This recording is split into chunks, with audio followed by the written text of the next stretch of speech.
Hi Church, welcome to Fusion Online Service. Saya ingin menyambut kalian semua yang baru pertama kali join di dalam ibadah online kali ini. Kalian bukanlah orang asing, tetapi kalian adalah keluarga bagi kami. So, welcome home. Di bulan Desember ini, kita akan membahas tema Gairah Pengharapan. Dan di minggu ini, kita akan sama-sama belajar tentang God with us atau Allah menyertai kita.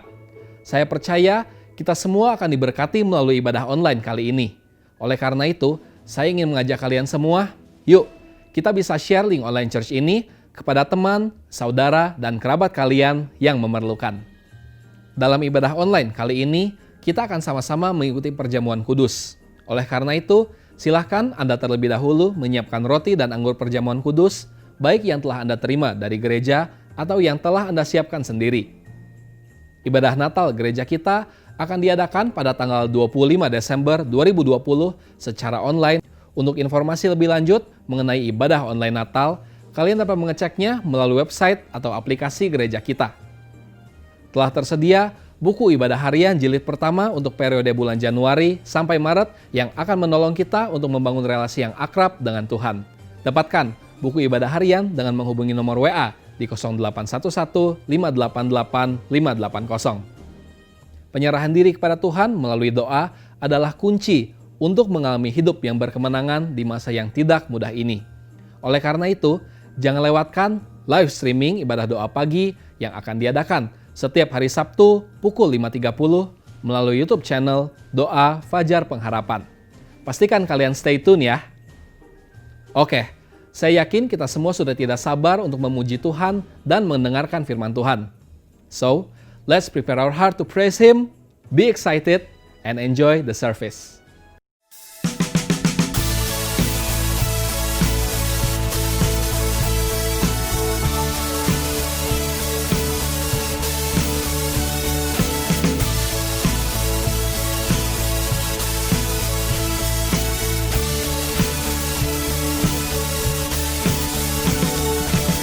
Who breaks the power of sin and darkness, whose love is mighty and so much stronger, the King of glory, the King above all kings.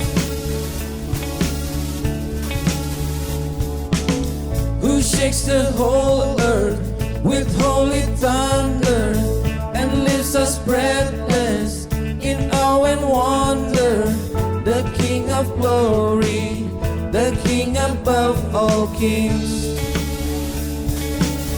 This is amazing grace. This is unfailing love.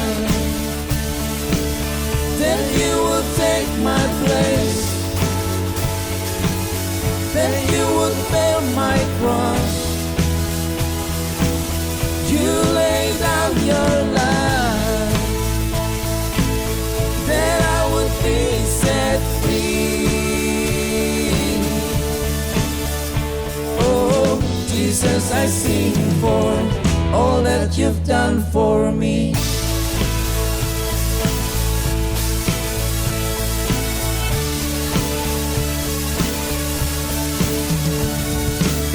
Who brings our chaos back into order?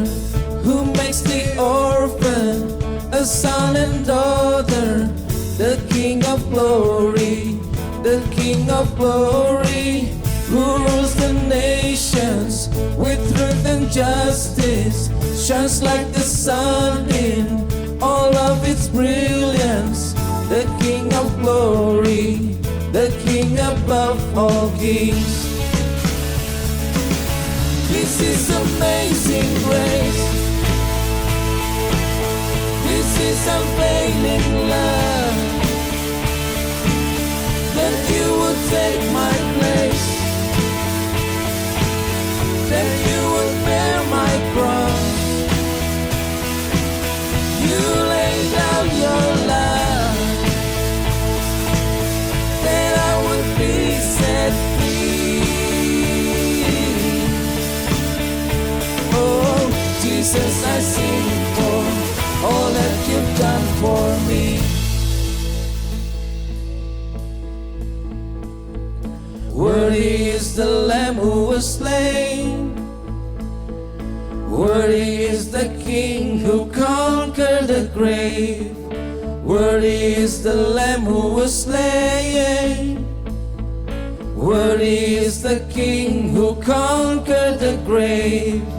Worthy is the Lamb who was slain. Worthy is the King who conquered the grave. Worthy is the Lamb who was slain. Worthy, worthy, worthy. This is amazing grace. This is unfailing love. That you would take my place. That you would bear my cross. You lay down your life. That I would be set free. Oh, Jesus, I sing for all that you've done for me.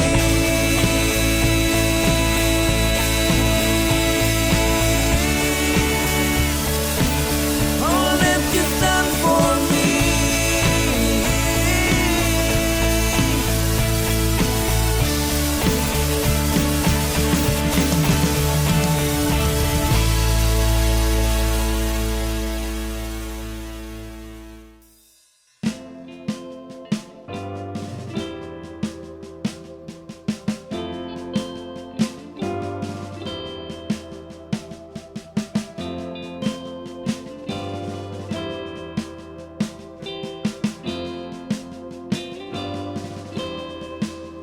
Kasih-Nya pada kita rela ku disalibkan.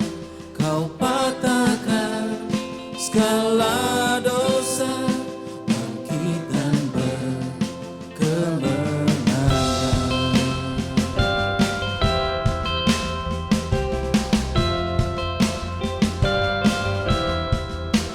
Kesetiaanmu pasti lalui badai api.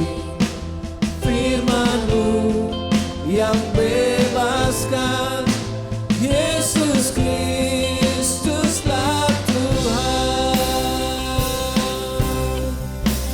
Kau terbesar, Kau perkasa, Juru Selamat seluruh dunia. Ku tinggikan Kristus Tuhan. Yesus, Kaulah Sang Raja.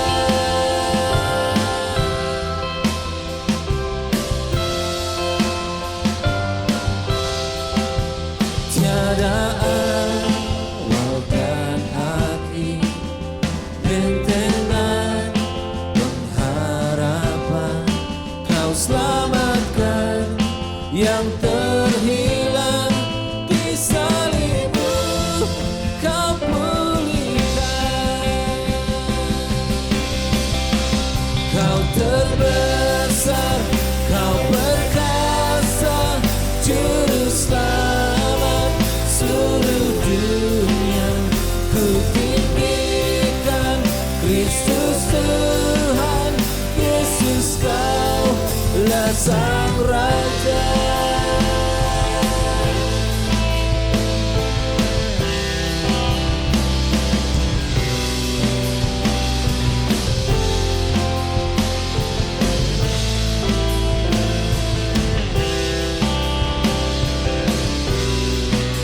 Dan nama-Mu kami tinggikan, kami tinggikan, kami tinggikan. Dan nama-Mu kami tinggikan, kami tinggikan, kami tinggikan. Dan nama-Mu kami tinggikan, kami tinggikan, kami tinggikan. Dan nama-Mu kami tinggikan, kami tinggikan, kami tinggikan. Kau terbesar, selamat seluruh dunia. Ku tinggikan Kristus Tuhan Yesus, Kaulah Sang Raja. Kau terbesar, Kau perkasa, Juru Selamat seluruh dunia. Ku tinggikan Kristus Tuhan Yesus, Kaulah Sang Raja.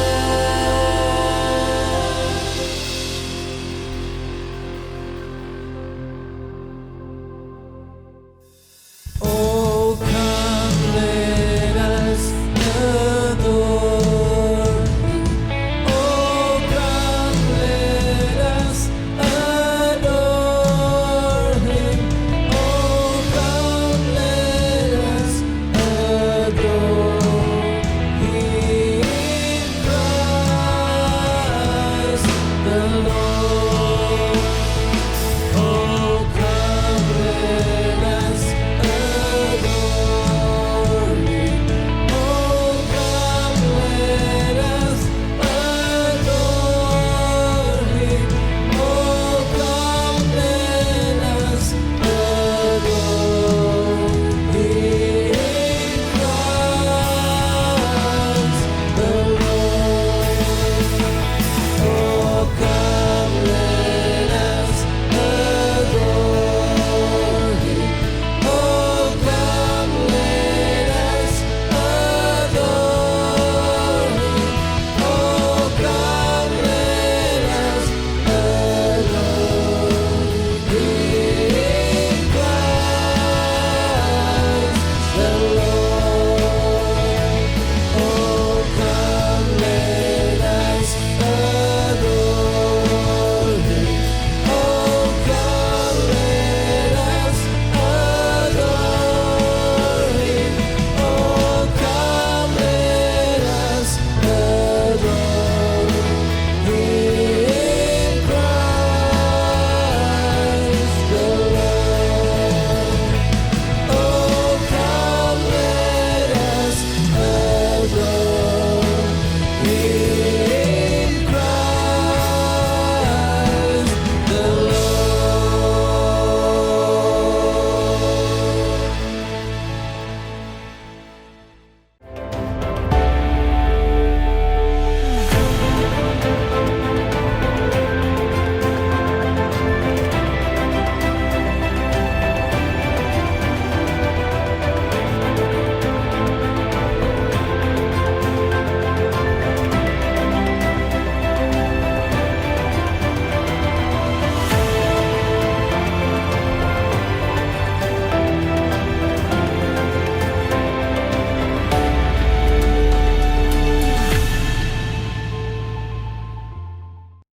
Di dalam hal keagamaan, masyarakat Jepang merupakan salah satu bangsa yang sangat unik dan pragmatis.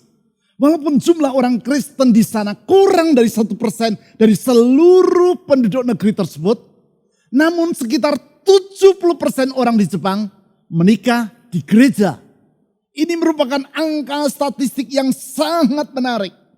Karena walaupun jumlah pengikut Kristus di negeri itu sangat minim, yaitu tidak sampai 1%. Namun mayoritas, yaitu sekitar 2/3 dari seluruh penduduk mereka menikah dengan upacara Kristen. Upacara pernikahan yang dilaksanakan di gedung gereja dan di gedung gereja-gerejaan. Saya sebut sebagai gedung gereja-gerejaan. Artinya gedung itu sangat mirip dengan gedung gereja. Sangat mirip. Karena dari sisi arsitektur maupun perlengkapannya, baik dari luar maupun dalam, gedung gereja-gereja ini persis seperti bangunan gedung gereja di Eropa. Menara yang tinggi, bangku-bangku yang berjajar di dalam gedung, mimbar tempat pengkhotbah berkhotbah, serta alat musik organ sebagaimana layaknya sebuah gedung gereja di Eropa.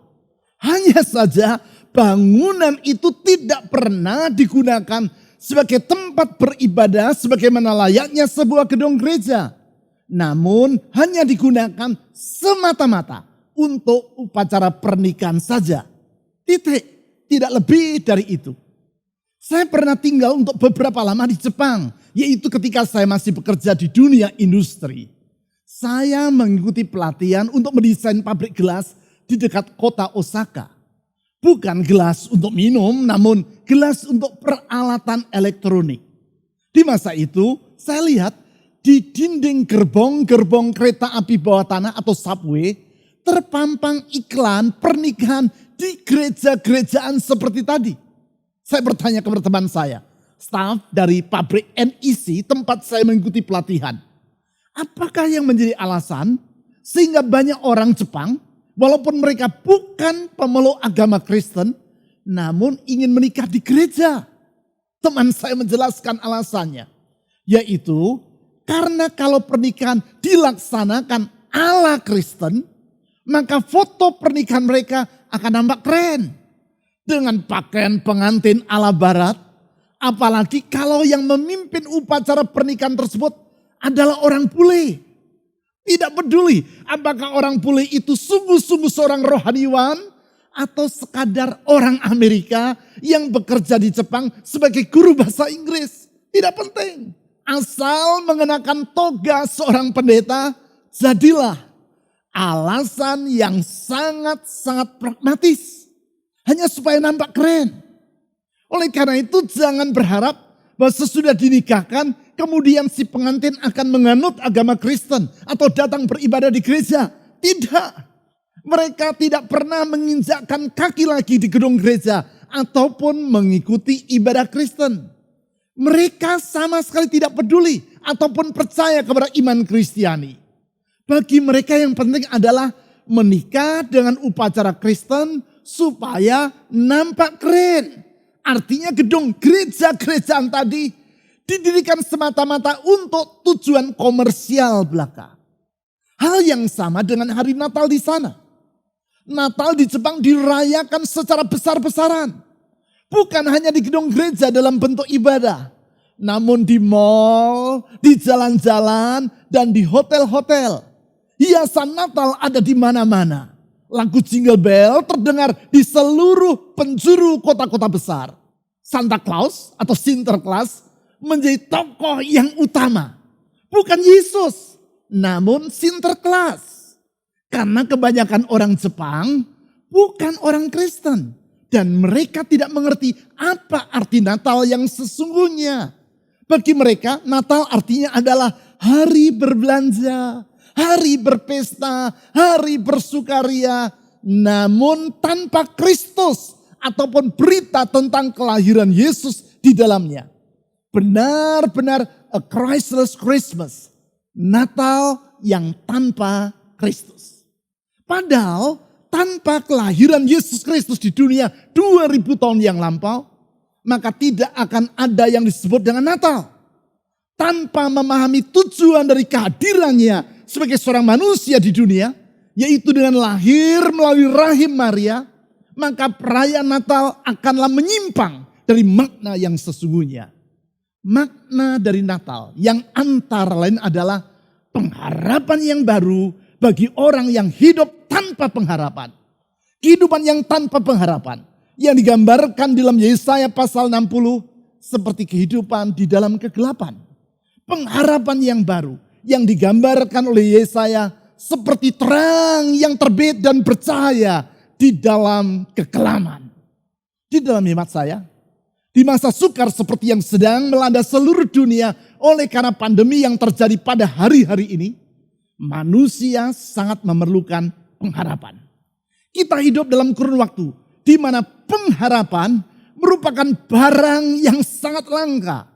Yang ada dan yang tersedia secara melimpah adalah lawan kata dari pengharapan, yaitu keputusasaan, kekhawatiran, ketakutan, dan hidup dalam keadaan yang tertekan. Ya, dunia memerlukan pengharapan. Oleh sebab itu, di sepanjang bulan ini, saya mengajak saudara untuk lebih mengenal pribadi yang dilahirkan di dalam peristiwa Natal itu. Pribadi yang kelahirannya telah mengakibatkan para malaikat memuji Tuhan di langit, di atas padang pengembalaan Bethlehem, dekat tempat pribadi itu dilahirkan. Ya, saya akan mengajak saudara untuk semakin mengenal pribadi yang di dalam Kisah Para Rasul pasal 2 ayat 26 ditulis, akan memungkinkan kita to dwell in the land of hope, tinggal di negeri pengharapan. Pribadi yang alasan dari kelahirannya dijelaskan oleh malaikat Tuhan kepada Yusuf, yaitu seperti yang dicatat di dalam Matius pasal 1 ayat 20 sampai 23. Pribadi yang di dalam syair lagu Oh Holy Night dikatakan telah mengakibatkan the thrill of hope, the very world rejoices. Pribadi yang membangkitkan gairah pengharapan dan membuat dunia yang lelah bersukacita. Itulah Yesus Kristus. Pribadi yang menjadi alasan dari masa perayaan ini. He is the reason for the season. Untuk mengenal pribadi ini, saya mengajak saudara untuk membaca Matius pasal 1 ayat 18 sampai 23. Matius pasal 1 ayat 18 sampai 23. Kelahiran Yesus Kristus adalah seperti berikut. Pada waktu Maria, ibunya, bertunangan dengan Yusuf, ternyata ia, Maria, mengandung dari Roh Kudus sebelum mereka hidup sebagai suami istri. Karena Yusuf suaminya seorang yang tulus hati dan tidak mau mencemarkan nama istrinya di muka umum, ia bermaksud menceraikan Maria dengan diam-diam. Ayat 20. Tetapi ketika ia mempertimbangkan maksud itu, malaikat Tuhan nampak kepadanya dalam mimpi dan berkata, Yusuf, anak Daud, janganlah engkau takut mengambil Maria sebagai istrimu. Sebab anak yang di dalam kandungannya adalah dari Roh Kudus. Ia akan melahirkan anak laki-laki dan engkau akan menamakan dia Yesus. Karena dialah yang akan menyelamatkan umatnya dari dosa mereka. Ayat 22. Hal itu terjadi supaya genaplah yang difirmankan Tuhan oleh Nabi. Dalam hal ini yang dimaksudkan adalah Nabi Yesaya. Sesungguhnya anak darah itu akan mengandung dan melahirkan seorang anak laki-laki. Perhatikan. Dan mereka akan menamakan dia Immanuel. Yang berarti Allah menyertai kita. Di ayat 22 sampai 23 ini disebut bahwa Yesus adalah penggenapan dari nubuatan yang disampaikan oleh Nabi Yesaya 700 tahun sebelumnya. Nubuatan yang ditulis di ayat 23 sebagai berikut. Saya baca kembali. Ayat 23. Matius pasal pertama. Sesungguhnya anak darah itu akan mengandung dan melahirkan seorang anak laki-laki. Dan mereka akan menamakan dia Immanuel. Yang berarti Allah menyertai kita. Di sini disebut bahwa dia adalah Immanuel. Yang artinya ialah God with us. Atau Allah menyertai kita. Immanuel. Yang merupakan gabungan dari 3 kata. Pertama, God atau Allah. Yang kedua, with atau menyertai. Dan yang ketiga, us atau kita. God with us. Allah menyertai kita. Dari ketiga kata ini, kita melihat alasan mengapa oleh karena Immanuel, yaitu Yesus Kristus, kita dapat hidup dalam pengharapan di segala keadaan. Alasan yang pertama yaitu bahwa Allah menyertai kita. Maksud saya, siapa pribadi yang menyertai kita? Yaitu Allah sendiri. Itulah yang memungkinkan kita untuk hidup dalam pengharapan. Allah sendirilah yang menyertai kita. Allah atau dalam bahasa Ibrani yaitu El atau Elohim, sebagaimana yang nampak di dalam kata Immanuel tadi. Siapakah El ini? Kata El ini sudah disebutkan di bagian awal dari kitab suci kita. Bahkan di kalimat pertama dari kitab pertama dalam Alkitab. Yaitu di dalam Kejadian pasal 1 ayat 1. Kejadian pasal 1 ayat 1. Di situ ditulis sebagai berikut. Pada mulanya Allah menciptakan langit dan bumi. Kata Allah di kalimat ini di dalam bahasa Ibrani adalah Elohim. Suatu kata yang merupakan bentuk jamak dari kata El. Di ayat ini, yaitu dalam Kejadian pasal 1 ayat 1 dijelaskan bahwa dia, El atau Elohim, adalah sang pencipta langit dan bumi. Artinya El adalah pribadi yang maha besar, maha kuasa, dan maha mulia. Dia telah ada sejak dari mulanya. Artinya sebelum semua yang ada di alam semesta ini ada, dia sudah terlebih dulu ada. Dengan kata lain, dia adalah pribadi yang tidak terbatas.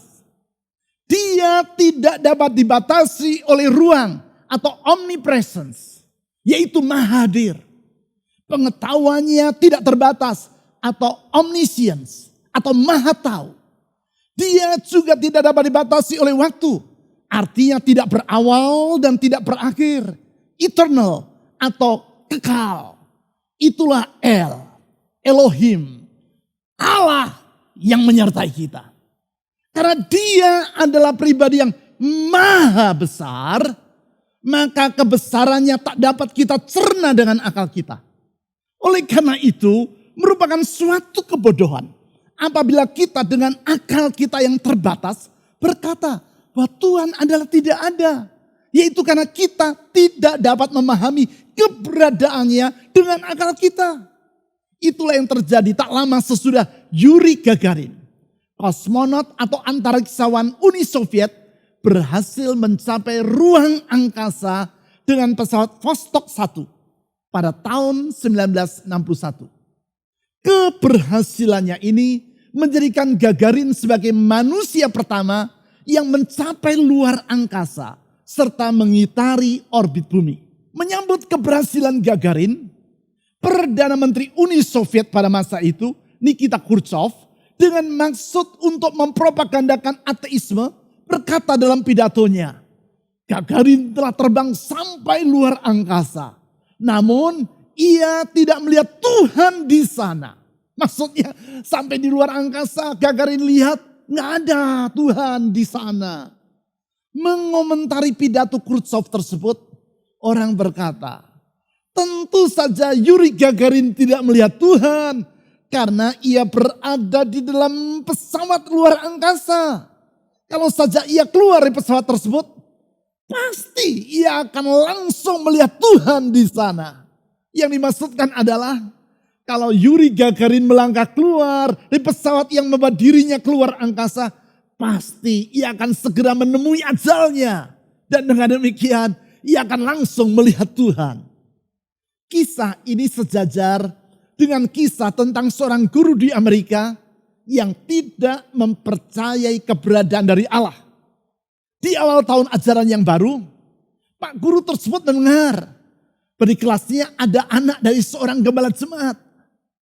Ia bermaksud untuk mengejek iman dari muridnya ini. Kepada si murid tadi, ia bertanya, apakah engkau percaya bahwa Tuhan itu benar-benar ada?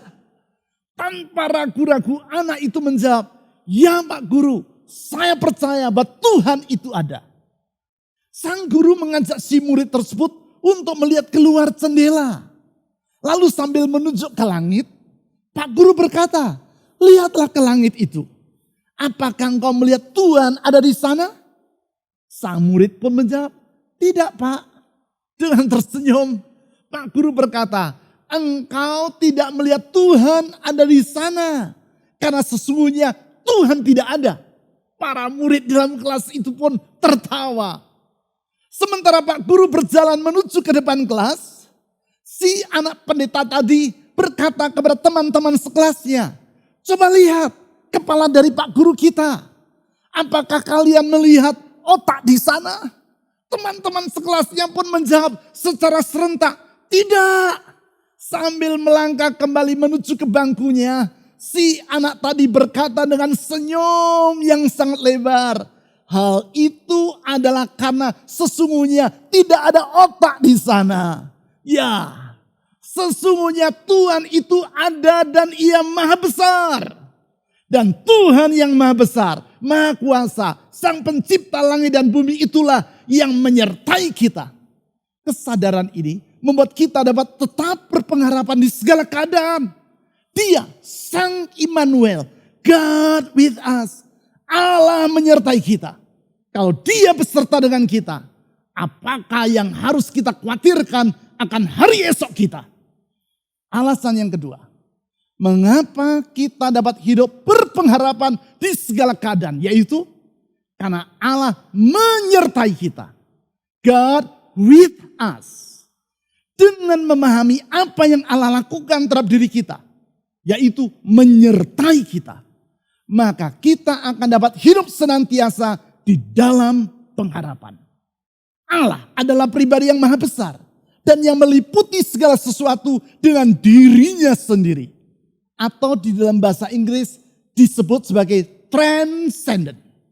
Tentang kebesaran Allah ini, Daud di dalam Mazmur pasal 139 ayat 7-10 menulis seperti demikian. Mazmur pasal 139 ayat 7-10. Kemana aku dapat pergi menjauhi roh-Mu? Kemana aku dapat lari dari hadapan-Mu? Jika aku mendaki ke langit, Engkau di sana.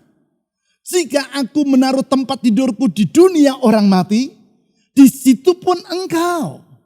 Jika aku terbang dengan sayap fajar dan membuat kediaman di ujung laut, juga di sana tangan-Mu akan menuntun aku dan tangan kanan-Mu memegang aku. Artinya, Allah memenuhi seluruh alam semesta ini dengan dirinya sendiri. Itulah transcendent. Namun yang mengagumkan adalah bahwa Dia yang maha besar dan yang memenuhi seluruh alam semesta dengan dirinya sendiri itu telah rela datang ke dunia. Yaitu lahir sebagai seorang manusia menjadi sama dengan kita. Supaya dengan demikian Ia menyapa kita dengan kasih-Nya dan menyertai kita di segala keadaan. Artinya Allah yang transcendent itu bersedia menjadi immanen, yaitu di dalam dan melalui Yesus Kristus. Immanen atau imanen artinya bersedia dekat dengan kita. Kedekatan dalam bentuk penyertaannya dalam hidup kita yang memungkinkan kita untuk berpengharapan di segala keadaan. Bukankah sering saya ceritakan ketika saya masih bocah, kalau di malam hari saya harus berjalan seorang diri melewati jembatan darurat dekat rumah saya akan merasa takut karena tempat itu sangat gelap dan sepi. Namun kalau ayah saya menyertai saya, rasa takut itu pun akan sirna.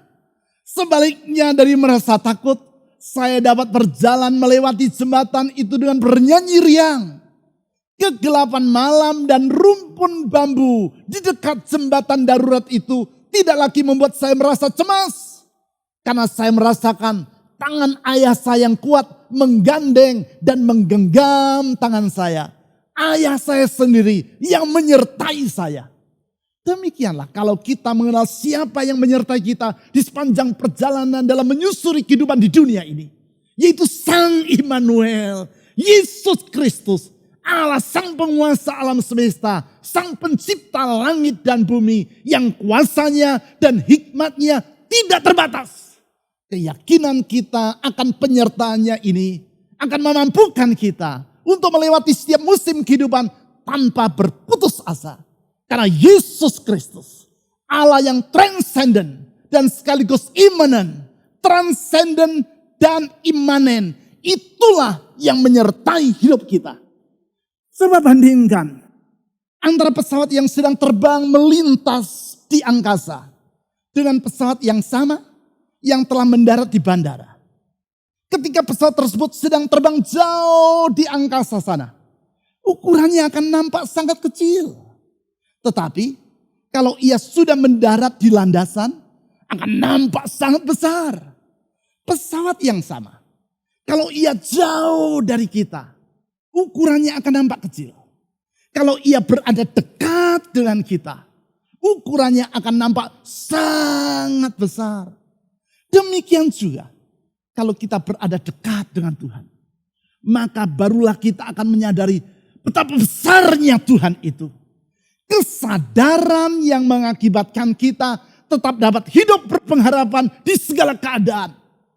Hal ini menjelaskan kepada kita tentang pentingnya untuk senantiasa hidup dekat dengan Tuhan. Kedekatan yang kita pelihara antara lain dengan beribadah kepadanya. Ibadah yang tidak cukup kita lakukan hanya sesekali, namun sekerap mungkin. Ibadah yang tidak cukup untuk dilakukan ketika kita tidak lupa, namun harus secara teratur setiap hari. Pagi, siang, dan petang kita beribadah kepadanya. Melalui ibadah harian tersebut, kita memelihara kedekatan kita dengan Tuhan. Ibadah harian yang kita lakukan antara 5 sampai 10 menit di pagi hari, siang hari, dan petang hari. Ibadah harian yang dapat saudara ikuti, baik melalui website ataupun aplikasi untuk hal tersebut. Ibadah harian yang dapat saudara lakukan dengan menggunakan buku ibadah harian seperti yang ada di tangan saya ini. Cetakan kedua dari buku ibadah harian edisi bulan Januari sampai Maret telah terbit. Saudara dapat memesannya melalui WhatsApp pada nomor telepon maupun toko-toko online yang terpampang di layar saudara. Setiap buku yang saudara pesan akan saya tanda tangani secara pribadi. Berada dekat dengan Tuhan Yesus, Sang Immanuel, kita tidak akan merasa takut akan hari esok kita. Alasan yang ketiga, bagi kita untuk hidup berpengharapan dalam segala keadaan, yaitu karena Allah menyertai kita. Dengan memahami siapa diri kita yang Ia sertai itu, maka kita akan dapat memahami latar belakang dari tindakan Allah dalam menyertai kita. Pemahaman yang memungkinkan kita untuk hidup dalam pengharapan. Apabila Tuhan yang Maha Besar bersedia menyertai kita, manusia yang terbatas, sesungguhnya hal tersebut bukan karena kita pantas untuk mengalami kebaikannya. Tidak ada apapun yang baik dalam diri kita yang mengharuskan Allah untuk menyertai kita. Justru sebaliknya, kita adalah manusia yang terbatas, jauh dari sempurna dan penuh dengan cacat serta celah. Kalau Allah yang maha mulia, maha besar, dan maha kudus bersedia menyertai kita, tidak bisa tidak. Hal itu hanyalah karena anugerahnya. Anugerah. Yaitu kebaikan Allah yang sesungguhnya tidak layak untuk kita alami. Dan yang kita terima secara cuma-cuma. Secara cuma-cuma. Karena bukan karena usaha kita. Tetapi karena Dia yang mengambil inisiatif untuk datang ke dunia dan menyertai kita. Secara cuma-cuma. Karena apapun upaya yang kita lakukan untuk mendekatkan diri kepadanya adalah sia-sia. Tentang besarnya anugerah Allah ini, di dalam Mazmur pasal 8 ayat 4 sampai 5, Daud menulis seperti demikian. Mazmur pasal 8 ayat 4 sampai 5. Jika aku melihat langitmu, buatan jarimu, bulan dan bintang-bintang yang kau tempatkan, apakah manusia sehingga engkau mengingatnya? Apakah anak manusia sehingga engkau mengindahkannya? Ya, apabila Allah yang maha besar dan maha mulia itu bersedia mengingat dan mengindahkan kita, manusia yang terbatas ini. Apalagi bersedia menyertai dan tinggal bersama dengan kita. Maka hal itu semata-mata adalah karena anugerahnya. Anugerah itulah yang memungkinkan kita untuk memandang hari esok dengan penuh pengharapan. Anugerah yang harus kita sambut dengan kerendahan hati. Yaitu dengan berkata, semua hanya karena anugerahnya. Ingat, jangan bersikap seperti tukang minyak di zaman dahulu. Dengan memikul 2 kaleng minyak tanah, dia berjalan keliling kampung untuk menawarkan minyak sambil berteriak, minyak, minyak, minyak. Baru memiliki minyak 2 kaleng saja sudah berteriak-teriak keras-keras. Sedangkan Pertamina yang memiliki minyak bertangki-tangki tidak berteriak apa-apa. Anugerah Allah itulah yang memungkinkan kita untuk melihat hari esok bukan dengan rasa putus asa. Anugerah Allah itulah yang menyanggupkan kita untuk menatap masa depan dengan penuh pengharapan. Anugerah Allah yang diwujudkan di dalam kelahiran Yesus Kristus di dunia 2000 tahun yang lampau melalui peristiwa Natal. Kehadiran dan penyertaannya yang bersifat selama-lamanya.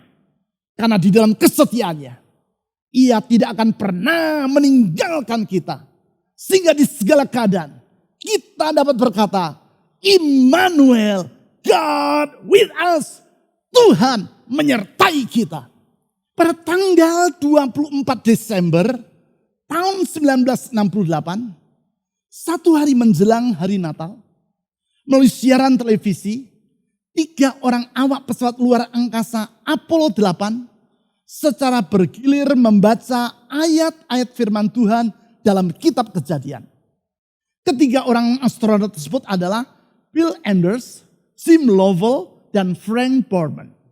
Membaca kitab Kejadian pasal pertama ayat 1 sampai 10 secara bergantian. Ayat-ayat Alkitab yang mencatat tentang penciptaan alam semesta. Saat itu pesawat luar angkasa Apollo yang mereka awaki sedang mengelilingi bulan. Pembacaan ayat-ayat tersebut dimulai dengan kata-kata pengantar oleh Bill Anders. Kemudian ia membaca Kejadian pasal 1 ayat 1 sampai 4. Selanjutnya astronot Jim Lovell membaca ayat 5 sampai 8. Kemudian astronot yang ketiga Frank Borman membaca ayat 9 sampai 10. Lalu mengakhirinya dengan kata-kata salam. Saya ajak saudara untuk mendengarkan sebagian rekaman dari apa yang mereka katakan itu. Yaitu bagian kata-kata pengantar dan salam penutup. We are now approaching lunar sunrise, and for all the people back on Earth, the crew of Apollo 8 has a message that we would like to send to you. In the beginning, God created the heaven and the earth. And the earth was without form and void, and darkness was upon the face of the deep. And the Spirit of God moved upon the face of the waters. And God said, "Let there be light." And there was light. And from the crew of Apollo 8, we close with good night, good luck, a Merry Christmas, and God bless all of you on the good earth. Peristiwa ini merupakan peristiwa yang sangat bersejarah. Sebab untuk pertama kalinya Alkitab dibacakan dari luar angkasa dan dipancarkan ke bumi. Dengan sengaja, para awak pesawat Apollo 8 memilih ayat-ayat dalam Kejadian pasal 1 ayat 1 sampai 10 untuk menegaskan bahwa Allah adalah pribadi yang menciptakan alam semesta. Dia adalah Allah yang transcendent. Dengan sengaja pula mereka memilih untuk membaca dan menyiarkan ayat-ayat tersebut pada malam menjelang hari Natal. Yaitu agar seluruh penduduk bumi ingat bahwa Allah yang transcendent, adalah juga Allah yang imanen. Allah yang bersedia dekat dengan kita dan bersedia menyertai kita umatnya. Kehadiran dan penyertaannya dalam Yesus Kristus, Sang Immanuel, Tuhan kita. Yesus Kristus yang telah datang ke dunia dan mengorbankan dirinya di kayu salib karena kasihnya kepada kita manusia yang berdosa. Yesus Kristus yang telah bangkit dari kematian karena kuasanya yang tidak terbatas. Yesus Kristus yang oleh karena kematiannya di kayu salib dan kebangkitannya dari kematian telah memerdekakan kita dari masa lalu yang gelap dan membentangkan masa depan yang baru dan gemilang. Pengorbanannya yang sebentar akan kita rayakan dengan bersama-sama mengambil bagian di dalam perjamuan kudus. Namun sebelum itu, saya akan terlebih dulu berdoa bagi saudara. Bukalah hatimu, bawalah seluruh beban dalam hidupmu kepadanya. Kita percaya bahwa Tuhan bersedia menyertai kita dan tak akan pernah meninggalkan kita. Dialah Sang Immanuel, Allah yang menyertai kita. Mari kita berdoa.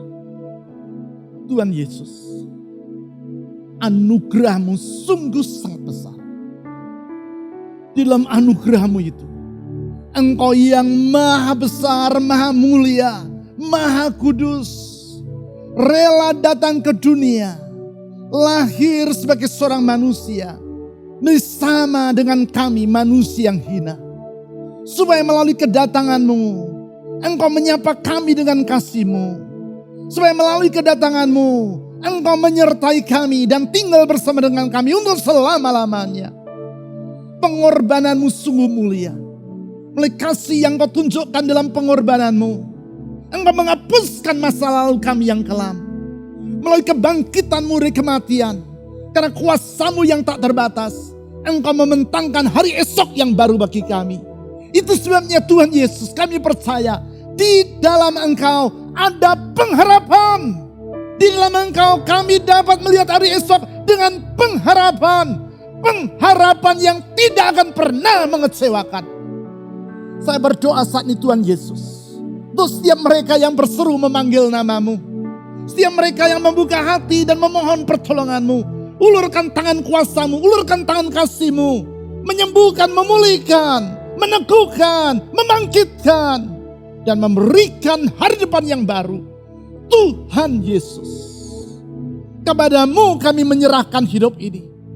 Tuhan Yesus, ke dalam tangan-Mu kami menyerahkan hari depan kami. Kami percaya di dalam Tuhan Yesus, di dalam Tuhan Yesus, di dalam Tuhan Yesus ada hari esok, ada pengharapan, dan pengharapan yang tidak mengecewakan. Di dalam nama Yesus Kristus, Tuhan dan Juru Selamat. Amin. Ku bersyukur Bapa, ku bersyukur Tuhan, buat kasih setia-Mu di dalam hidupku. Ku bersyukur, ku bersyukur Bapa.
Mari kita menyiapkan hati untuk mengambil bagian di dalam perjamuan kudus yang mengingatkan kita akan korban Kristus bagi kita. Pada malam waktu ia diserahkan, mengambil roti dan sesudah itu ia mengucap syukur atasnya. Ia memecah-mecahkannya dan berkata, "Inilah tubuhku yang diserahkan bagi kamu. Perbuatlah ini menjadi peringatan akan aku." Tuhan, kami bersyukur buat tubuh-Mu yang sudah dipecahkan bagi setiap kami, sehingga kami boleh dipulihkan, dijadikan utuh di dalam Engkau ya Tuhan. Kami bersyukur untuk korban-Mu bagi kami, dan kami menyambut dengan ucapan syukur roti perjamuan yang kudus ini. Di dalam nama Tuhan Yesus Kristus.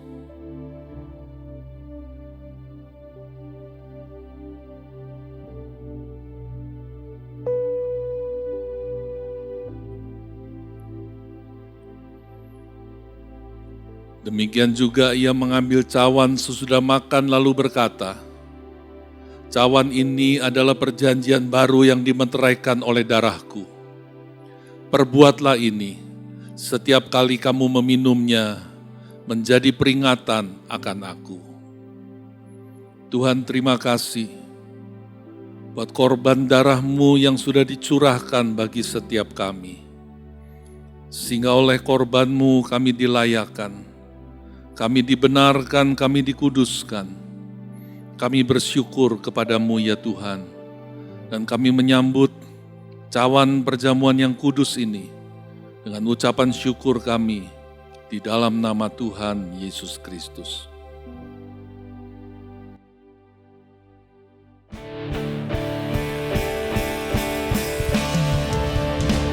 Karena kasih-Mu yang selamatkanku, menyucikan dan menebus hidupku, ku naikkan syukur buat pengorbanan-Mu maha mulia.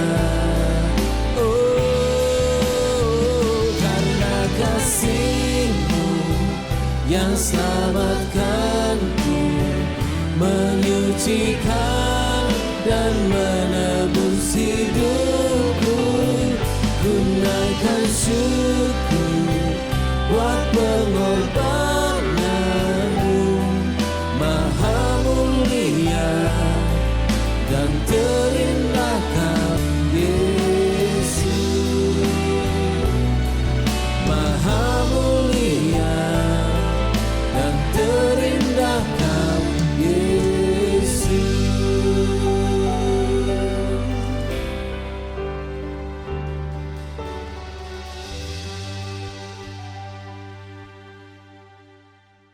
Bagi kalian yang memiliki prayer request, gereja kita menyediakan layanan helpline doa. So, kalian dapat mengirimkan beban doa kalian ke nomor WhatsApp di 0811 841 765. And it's offering time. Sebentar kita akan mengambil waktu untuk memberikan persembahan dan persepuluhan. Mari kita memberikan persembahan yang terbaik bagi Tuhan sebagai ucapan syukur atas pemeliharaannya yang begitu nyata di sepanjang musim kehidupan kita. Kalian dapat memberi dengan cara mengirimkannya ke nomor rekening yang ada di layar, atau alternatif lainnya, kalian juga dapat memberi melalui e-wallet dengan cara scan QR Code yang ada pada layar kalian. Untuk info terupdate tentang kegiatan gereja kita, kalian dapat mengeceknya di website www.fajarpengharapan.net atau melalui aplikasi GKPB Fajar Pengharapan. Dan jangan lupa juga untuk follow Instagram kita di GKPB Fajar Pengharapan. And it's all for today. Jangan lupa untuk selalu menjaga kesehatan, tetap ikuti protokol kesehatan dengan 3M, menggunakan masker, mencuci tangan, dan menjaga jarak. See you next week and God bless you. Kita bersyukur bahwa Tuhan selalu menyertai kita di dalam segala keadaan. Mari kita akhiri ibadah hari ini di dalam doa. Tuhan Yesus, sungguh kami sangat bersyukur Engkau telah hadir dan menjamah kami di dalam ibadah hari ini. Bapa, pimpin dan ajar kami untuk semakin mengenal panggilan-Mu di dalam kehidupan kami. Bapa, kami juga mau berdoa untuk persembahan yang sudah maupun akan kami berikan, biar melalui persembahan ini boleh menjadi pernyataan iman kami dan ucapan syukur dari segala berkat yang sudah Kau percayakan kepada kami. Bapa, kami juga memohon berkat, urapan, tuntunan dan penyertaan-Mu di dalam kehidupan kami, di dalam pendidikan, usaha, pekerjaan, kesehatan dan keluarga kami, biar apapun yang sudah kami rencanakan boleh berjalan bersama dengan tuntunan dan pernyataan Tuhan, sehingga boleh ada damai sejahtera dari Allah Bapa turun di tengah-tengah keluarga kami. Hanya di dalam nama Tuhan Yesus kami telah berdoa dan mengucap syukur. Amin. Bersorak, nyatakan Yesus Kaulah Tuhan, Kau Raja pemenang. Bersorak, masyurkan Yesus Kaulah Tuhan, Juru Selamat dunia, agung dan perkasa.